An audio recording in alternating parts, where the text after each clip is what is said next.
하나님의 은혜가 여러분 가운데 충만하기를 주의 이름으로 축복합니다. 사람은 누구나 다 어떤 일에 있어서는 기대감이 있습니다.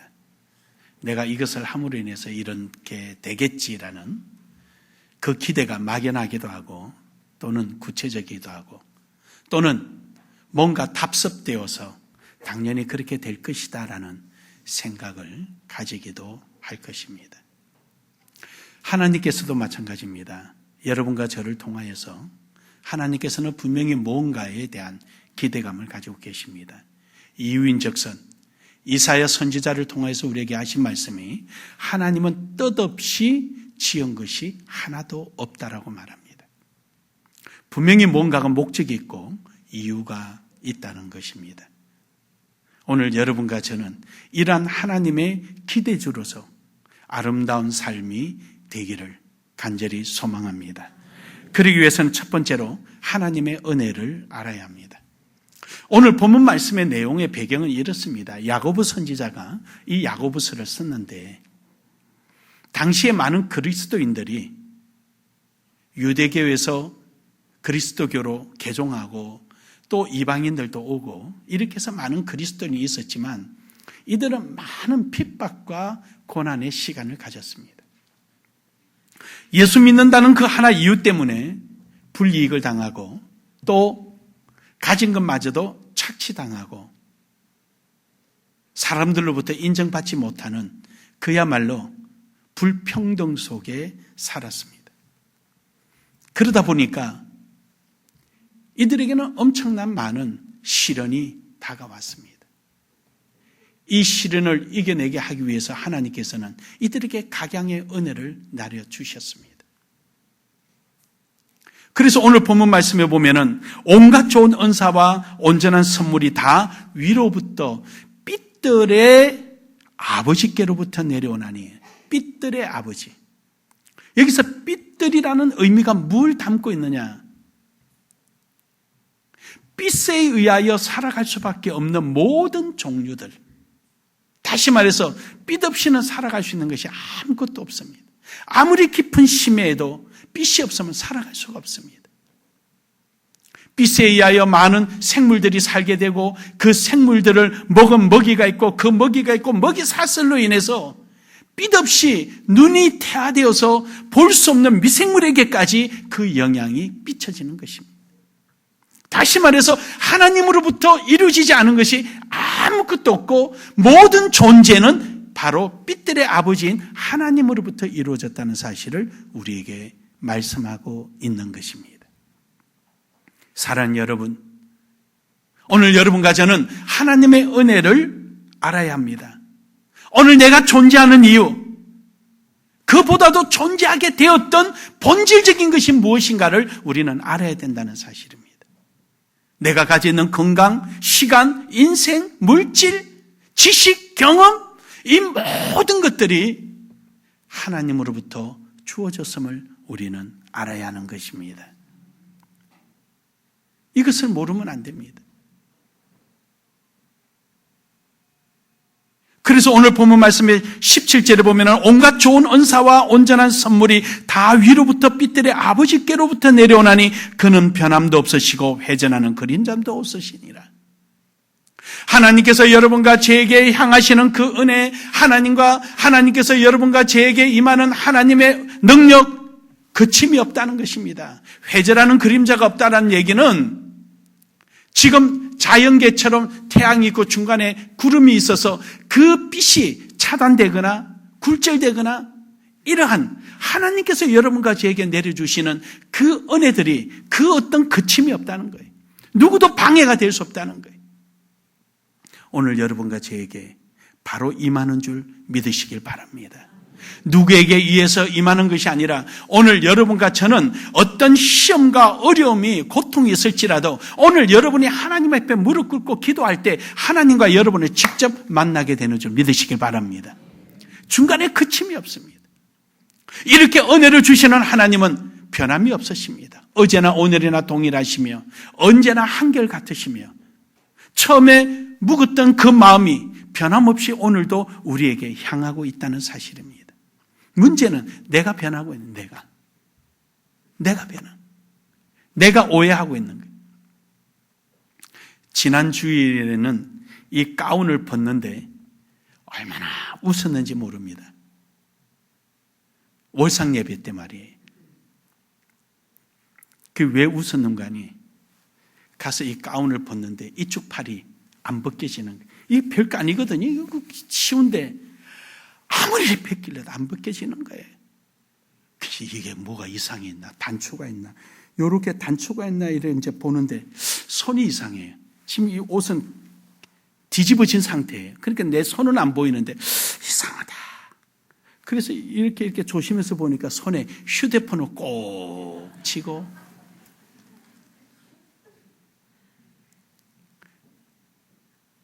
그 순간 제게 딱 오는 게 있는 거예요. 사람이 상대의 잘못만 보고 상대에게 요구사항만 갖고 나를 보지 못하면 이러구나. 내가 감춰져 있는 게 내가. 내 생각과 내 습관이 어떤 줄도 모르고 감춰져 있으면서 상대의 이 옷만 탓하고 있는 거예요.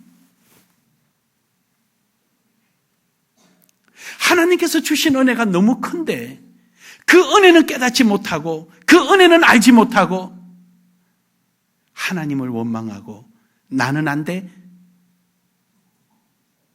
나는 그런 사람이야. 그럴 수밖에 없어. 자괴감.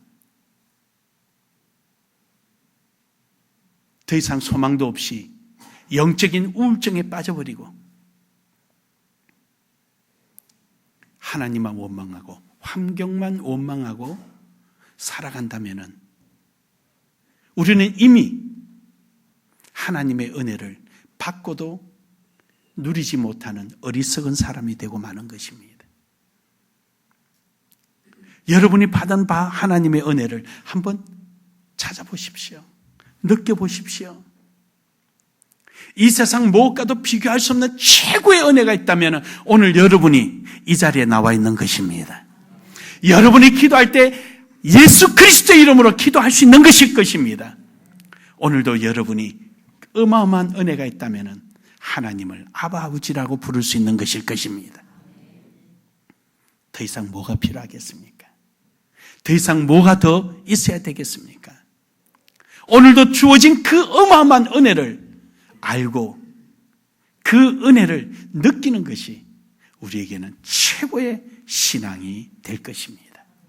어제나 오늘나 변함없으신 하나님, 언제나 내가 시험이 들 때나 시험이 들지 않을 때나 항상 내 곁에 계시며 나와 함께 하시는 하나님, 이란 하나님을 아는 은혜가 있기를 주의 이름으로 축복합니다. 두 번째로 기대의 주는요, 하나님의 은혜를 확인하며 살아가는 사람입니다. 오늘 여기 본문 말씀에 보면 12절부터 그럽니다. 시험을 참는 자는 복이 있나니 이는 시련을 견디어낸 자가 주께서 자기를 사랑하는 자를 약속하신 생명의 멸류관을 얻을 것이니, 또 13절에 사람이 시험을 받을 때는 내가 하나님께 시험을 받는다 하지 말지니 하나님은 악에게 시험을 받지도 아니하시고 친히 아무도 시험하지 아니하시느니라. 당시에 이 시대에 예수 믿는 것 때문에 많은 유혹이 있었습니다. 시험에는 두 가지가 있습니다. 하나는 유혹이라는 게 있고요, 하나는 확인이라는 게 있습니다. 유혹이라는 것은 내 속에 욕심이 유혹이 될 수가 있고요.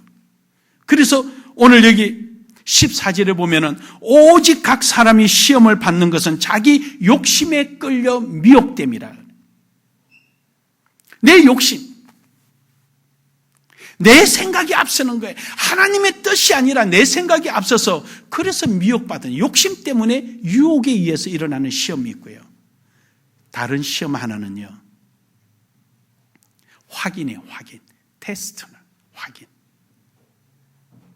이것은 하나님께서 확인하는 거예요. 이를테면은 창세기 22장 12절에 보면은 아브라함이 이삭을 하나님 앞에 모리아산에서 바칩니다. 아브라함이 이삭을 번제물로 드리려고 칼을 쥐고 이삭을 향합니다. 그때 여호와의 사자가 나타나서 아브라함아, 아브라함아, 내 독자 이삭에게 손을 대지 말라. 이제 내가 내 독자 이삭보다도 내가 나를 더 사랑함을 알았노라. 확인. 여기서 하나님께서 지금까지 아브라함이 살아온 시간 속에 하나님을 저 사람이 사랑했나 안 했나를 지금 확인했다는 뜻이 아니에요. 죄송합니다. 영어로 말하면 at this time, now, 지금, until, 지금까지 왔는데 오늘 확인했다는 얘기가 아니라 at this time, 지금 통하여서, 지금 이 사건에 통하여서 내가 이 사건에 네가 나를 더 사랑함을 내가 알았노라. 할렐루야. 지금 현재 아브라함에게는 이 순간이 자기 일생의 그 무엇과도 바꿀 수 없는 상황입니다. 지금 아들 독자 이삭을 하나님 앞에 바치는 이 순간이 자기 생명을 바치는 것보다도 더 어려운 결단이었습니다. 그 순간을 하나님이 확인하신 거예요. 내가 내 독자 이삭보다도 나를 더 사랑함을 내가 오늘 확인하였느니라. 오늘 지금 확인하는 우리의 신앙의 삶 속에, 여정 속에, 내 발걸음 속에, 내게 맡겨진 여러 가지 책임 속에서 날마다 그 순간에 at this time, 지금 그 순간, 바로 그 자리에 하나님으로부터 확인되어지고 인정받는 은혜가 있기를 주의 이름으로 축복합니다. 축복합니다.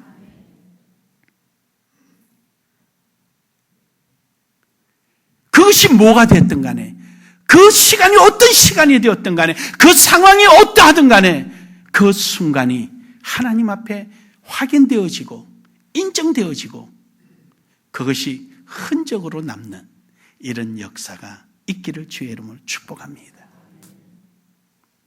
오늘 여기 야고보서에 나오는 많은 사람들이 예수 믿는다는 그 이유 하나 때문에 힘들고 어려움을 겪었습니다.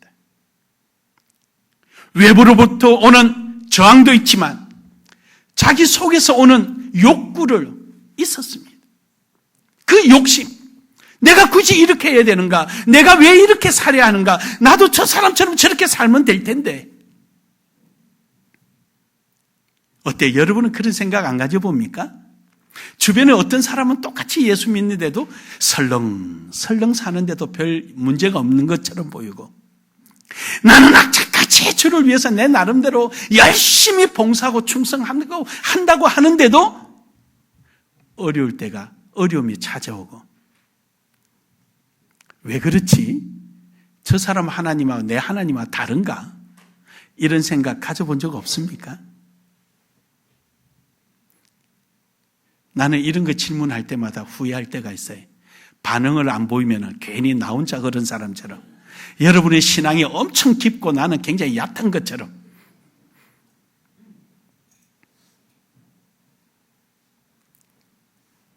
어떤 사람이 저를 볼 때는 좀 벨나게 믿는다는 소리를 듣습니다. 그런데 저는 후회해 본 적이 없습니다. 저는 그게 당연하다고 생각합니다. 내 목숨이 붙어 있는 한 하나님께서 이 죽어도 살겠고 산자는 영원히 죽지 않으니 이 생명을 주셨는데 내가 당연히 그렇게 살아야 되지 않겠느냐. 저는 제 개인적으로 목회 외에 더 이상의 저에게는 의미가 없다고 봅니다. 제 인생에. 나머지는 전부 다 엑스트라에 본질이 아닙니다.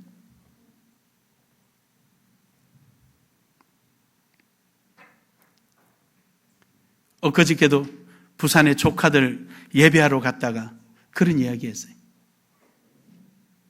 자식이 부모를 원망해서는 안 된다. 내가 원망할 수 있는 마음을 가질 수 있는 것도 부모 때문에 왔으니 감사해야 된다. 전 사실 죄송합니다. 용서하십시오. 제 기억상에 부모님 원망해보지. 왜 부모님 돈 많이 못 벌었어요? 왜 나를 이렇게 열심히 공부 못 시켰어요? 그래 본 적이 저에게는 없는 것 같아요. 중학교 때부터 열심히 신문 배달해가며, 그때는 월사금이죠. 월사금 내가며, 고등학교 때는 중학생들 가해수업 시켜가며, 국영수 과학 가르쳐가며, 그러면서 돈 벌면서 공부했습니다. 결혼할 때도 월급 받으면 이거 하나 해놓고, 또 월급 한 번 받으면 옷 한 벌 해주고, 그러다 보니 2년 걸렸습니다. 그리고 다 해준 다음에 결혼식 했습니다. 한 번은 이거 경상도는 남자들이 세간살을 해야 되니까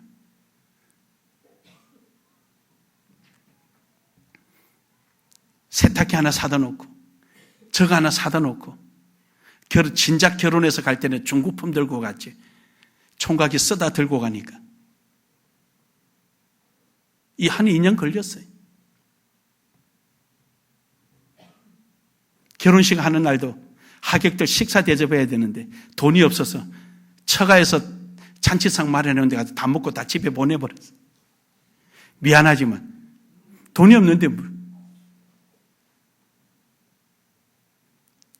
나 준 것만 해도 감사한데, 내가 그걸 달다 쓰다 생각할 수 있는 것만 해도 감사한 거예요. 죽은 영혼이 뭐가 그거 알겠습니까? 미생물이 알겠습니까? 동물이 알겠습니까? 사람이니까 표현하는 거죠. 웃을 수 있고 울 수도 있고. 그보다 더한 은혜가 있으니, 하나님께서 우리에게 새 생명을 주셨으니 이 은혜를 어디다가 비교할 수 있겠습니까? 그것도 모자라서 내게 생명을 주신 것도 모자라서 은혜까지 주셔서 능력을 주시고 성령에 함께 해주시고 각양의 은사를 주시고 선물로 주셨는데, 주를 위해서 마음껏 쓰는 게 당연하지 않겠습니까?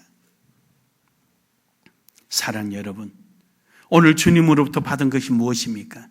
여러분이 지나간 자국마다 흔적이 있기를 주의 이름으로 축복합니다. 그 흔적은 하나님의 주신 크고 놀라운 것입니다. 여러분의 발걸음, 하나님의 은혜의 날마다 확인되어지기를 축복합니다. 축복합니다.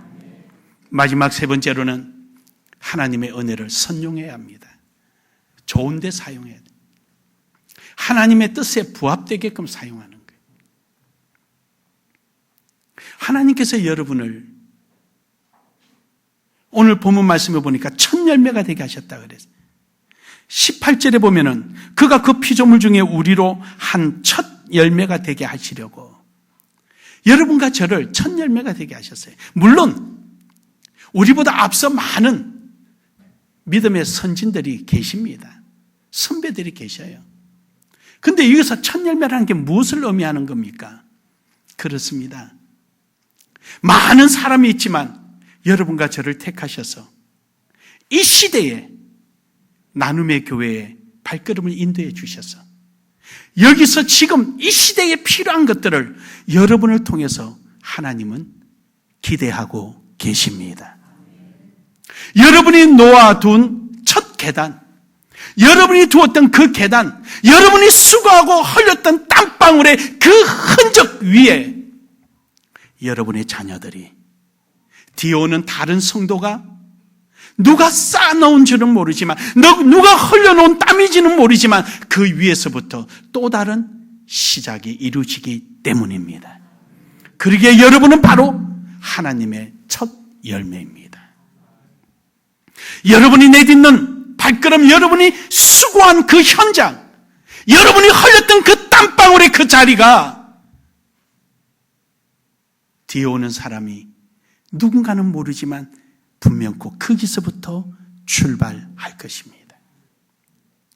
여러분이 살고 있는 그 집은 여러분이 살기 때문에 딴 사람이 들어갈 수가 없습니다.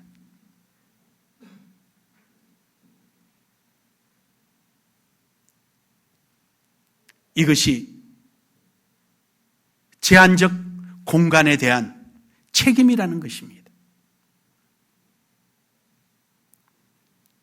아무리 국가가 돈이 많아도 통화량이 정해져 있습니다. 그 통화량 이상을 넓혀놓게 되면은 도리어 그 돈이 인플레이션, 그 돈의 유용함보다는 불편함이 더 커지기 때문입니다. 그래서 돈은 제한적입니다. 누군가가 가져가면 누군가는 가져가지 못합니다. 그래서 가진 자의 사회적 책임을 위하여 세금이나 기부라는 것을 통해서 약자를 돕는 것입니다. 우리는 사회적 원리나 구조적 원리나 신앙적 환경 속에서는 다 똑같습니다. 그래서 저는 우스갯소리 한마디씩 합니다. 아들 취직 못했다, 남편이 취직 못했다, 그 소리 하지 말고 여자분들이 전부 다 집에서 살림 사면은 남자들 다 직업 가지게 돼 있습니다. 우스갯소리 같지만 곰곰이 생각해 보세요.